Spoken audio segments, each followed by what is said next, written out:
boundary ng Molagos at Abalos, natagpuan ang bangkay na kinilala si Police Staff Sergeant Ramon Ormos.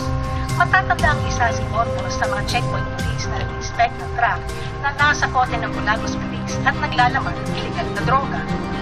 Kasama pala siya dun sa drug bust case ni tatay. Hindi ba malaking sindikato na sa likod nun?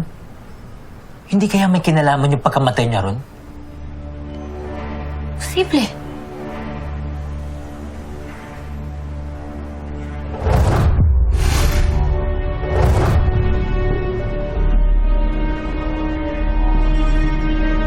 Bakit? Yung video kasi, pinost ko dun sa fliptok eh. Tom, Joey, seryoso ka ba? Joey, delikado, lalo na nangyari ito. Ano ginagawa mo?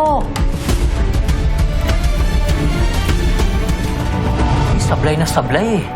Paano ko natuntukan ng sindikato na yun, ha? Paano na? Kaya nga, dinidelete ko na eh. Tsaka syempre, di ko ginamit yung totoong account ko, no?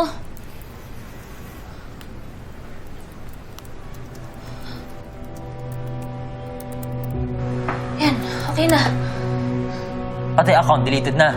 Oo, lahat Sigurado na. ka? Dinoble-check ko na rin.